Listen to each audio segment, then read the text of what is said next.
Bem-vindos! Hoje nosso papo é sobre um tema que, nossa, sempre gera discussão: pornografia. Só que a gente vai olhar para isso de um jeito bem específico, sabe? A partir da perspectiva de um texto religioso. Vamos entender direitinho quais são os argumentos.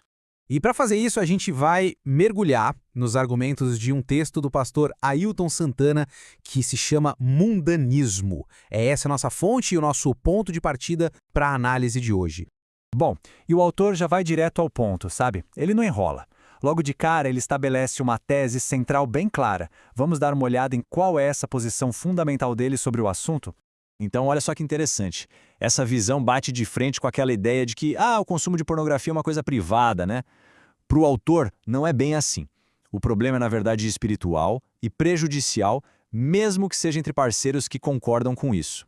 Ok. E para defender esse ponto de vista, o autor não fala de pecado de um jeito vago, genérico. Pelo contrário, ele aponta para 3 desvios morais bem específicos que, na visão dele, estão ali, diretamente ligados à prática. Vamos ver um por um. O primeiro é o adultério. E aqui a coisa fica interessante, porque a definição vai muito além do ato físico. Nesse contexto, só o fato de visualizar outra pessoa com desejo já é descrito como cometer adultério no coração. Agora, para quem é solteiro, o texto usa outro termo, fornicação. É a mesma lógica, só que categorizado como fornicação virtual, um pecado que ele chama de concupiscência dos olhos. Então, tem essa diferença de estado civil, mas a raiz do problema, o desejo visual, é vista como a mesma.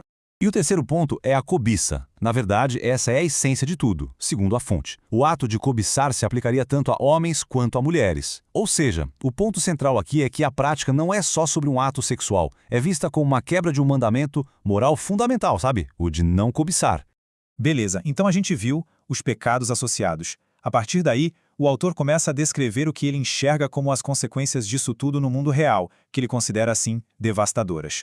Aí ele lista uma série de impactos nos relacionamentos. A pessoa se tornar sexualmente insaciável, por exemplo. Ou aquela pressão para realizar fantasias que vem da mídia, as experiências acabam se tornando insatisfatórias, até constrangedoras. E ele também aponta um aumento bem grande da masturbação entre os jovens. Enfim, segundo o texto, a lista de efeitos negativos é longa. E não para por aí. O autor vai além, afirmando que essa prática pode ser uma espécie de porta de entrada para outros abismos, como ele descreve. O exemplo que ele dá é a troca de parceiros. Ou seja, ele conecta um ato que parece privado com um comportamento social bem mais amplo.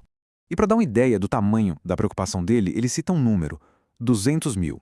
Esse era o número de casais no Brasil que praticavam swing, segundo uma pesquisa de TV que foi citada no texto. Uma pesquisa de uns 20 anos atrás, mais ou menos. Ele usa esse dado para mostrar a escala do que ele considera ser o problema. Tá, mas de onde